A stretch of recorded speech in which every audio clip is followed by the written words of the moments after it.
Hello friends, today I will explain you median. Median is one of the measures of central tendency other than mean and mode. So today in this lecture I will try to explain you median. Firstly we will see what is median. Median is the most central item in any given series. So it is a most middle value which divide the whole series into two equal parts. One part will have all the lower values in comparison to median value, and the other part will have all the higher or greater values in comparison to median.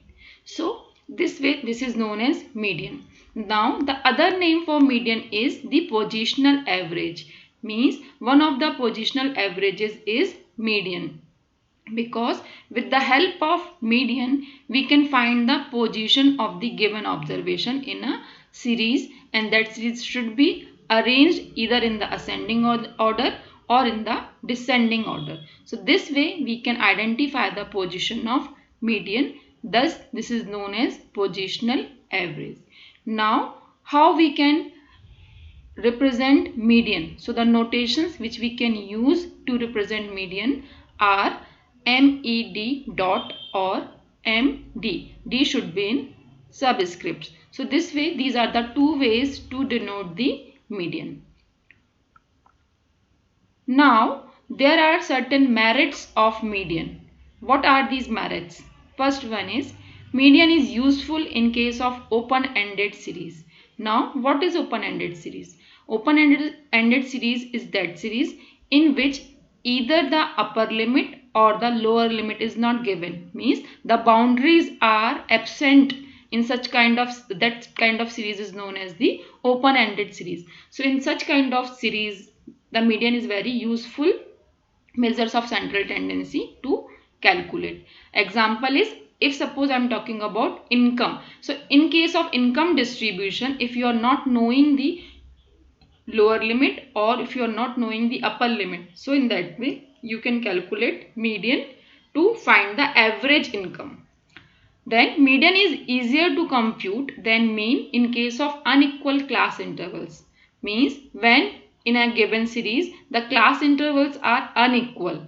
So in that case median is the better measure in comparison to the mean. Now unequal class intervals means, for example, 0 to 5, 5 to 10, 10 to 20, 20 to 25, 25 to 40. So now if you have heard this example carefully, so you can understand this thing. In the first two classes the class interval was 5. In the next class the class interval was 10. In the fourth class the class interval was again 5. And in the last class the interval was 15. So that way this is not equal intervals. So in that case median is useful measure in comparison to mean. Then it is not affected by extreme values. So if outliers are present in the data, either the lower values are presented in your data or very high values are presented in your data. So in that case also median is better to use. Then it is most suitable average for dealing with qualitative data. Means wherever we are dealing with qualitative data, so rather than applying mean values or mean measures of central tendency, we need to go for the median. So whenever we are dealing with ordinal kind of data, means where there are ranks are given, so in such case we can use median. Then it can be determined with the help of graphs also, and also for calculating the absolute